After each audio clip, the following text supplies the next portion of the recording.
Welcome to the Vegas Insider channel here on YouTube as we take a look at championship weekend in college football. Kevin Rogers and Brian Edwards with you. 2 games on Friday night and then 8 games on Saturday. We'll focus on 3 of those contests. And Brian, let's get it started. Friday night, Conference USA Championship in San Antonio between UTSA, the Roadrunners, coming off a great season. They were 11-0 before losing their finale to North Texas. They take on explosive offense in Western Kentucky, and the Hilltoppers a short favorite here against the Roadrunners.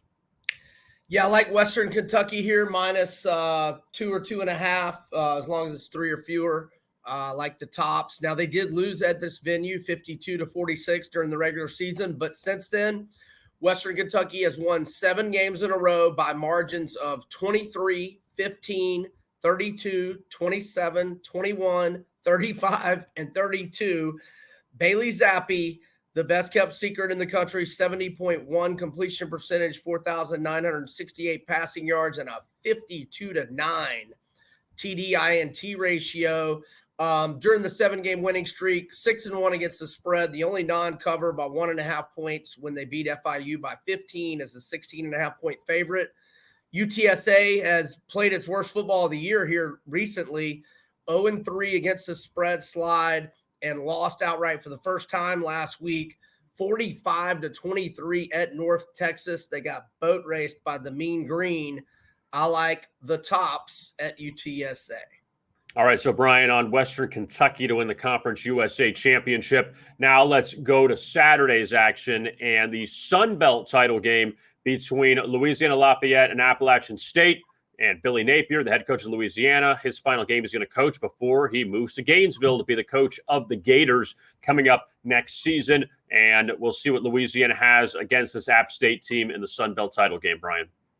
Yeah, so a lot of times it's really tough to gauge how these teams are going to react. We always have so many bowl games and sometimes conference championship games where, the coach is on his way to his next job.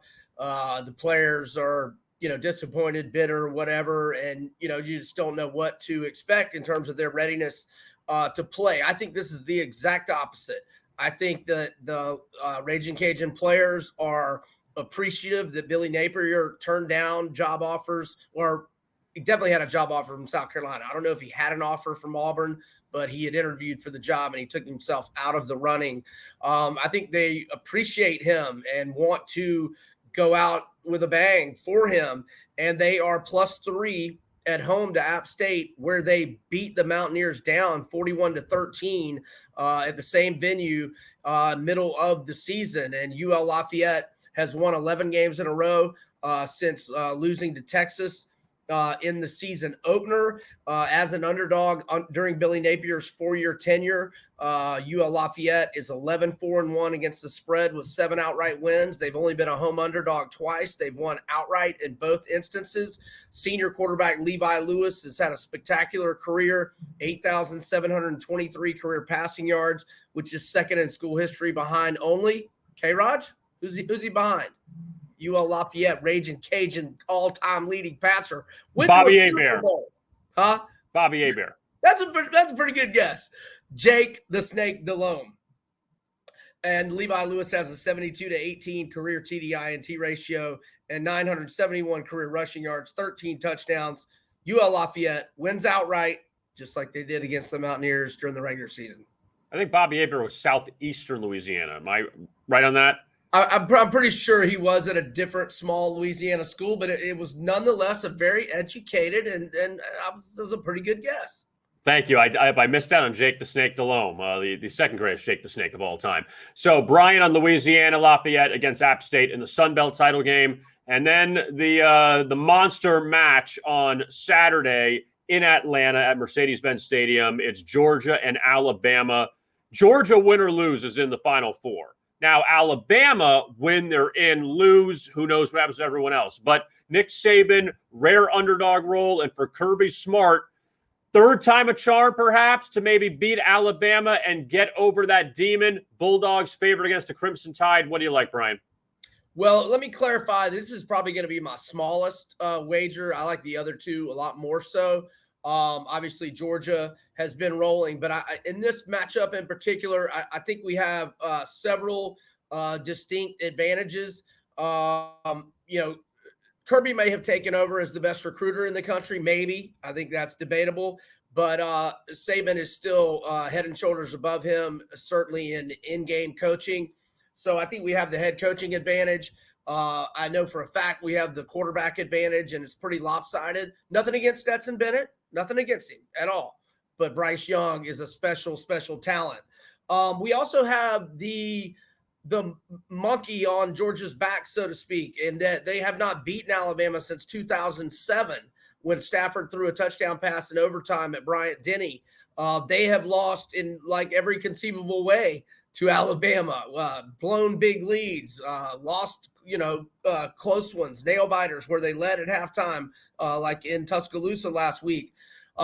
We also have the fact that Alabama has not been an underdog since they went to Athens in 2015 and won in blowout fashion 38-10. Now, some people will tell you, and accurately so, Georgia was favored all week. That line moved at a lot of books to pick them or Alabama -1 in the last hour or two before kickoff. So if you wanted to get technical in that regard, if you want to go back to the last time before that they were underdog, you got to go all the way to Atlanta in 2009, where I was unfortunately in attendance when Alabama beat the mud out of my Gators 32-13. They've been underdogs twice in 12 years. So it's an unfamiliar role, and it's a rather sizable underdog role. Now, if the number doesn't move to 7, I would want you to buy the 0.5 point to 7 with Alabama. Am I worried about Alabama's O-line that got dominated for the most part by Auburn last week? Of course I am. And they have injuries at the running back position. That is also a concern. But head coaching advantage, quarterback advantage, a Nick Saban team basically being counted out, which hasn't happened in forever. I like all those small little scenarios and catching a touchdown. The back door could be open if Alabama's trailing. And look, the reason why the offense struggled in large part last week was Williams getting ejected for targeting. That won't be, they'll have their best wide receiver on the field this week. They didn't for most of the game against Auburn last week. All right, so Brian on Alabama in the SEC championship game against Georgia. Let's recap the 3 picks for championship weekend. Brian likes Western Kentucky against Texas San Antonio in the Conference USA title game on Friday. Then on Saturday, he likes Louisiana against Appalachian State in the Sun Belt. And finally, Alabama to cover against Georgia in the SEC title game in Atlanta on Saturday afternoon. Brian, as always, we appreciate the time. We'll talk to you soon when the Bulls roll around. Thanks, K-Raj. All right, there is Brian Edwards. And now let's take a look and talk about WynnBET. And at WynnBET, you can download the app on iOS or Android devices. When you download it, you're a new patron. You get a $1,000 risk-free first bet with a $20 minimum first deposit and eligible sports bet when you use the promo code VIBonus. That means if you lose your first wager, you get it back up to $1,000 as a free bet credit that you can use for another bet. The WynnBET promo code will expire soon. To make sure to grab it while you can, must be 21 years or older to wager. That is the WynnBET mobile sportsbook app. For Brian Edwards, I am Kevin Rogers. Thanks a lot for watching this edition of our Championship Weekend Best Bets. And as always, best of luck with your bets.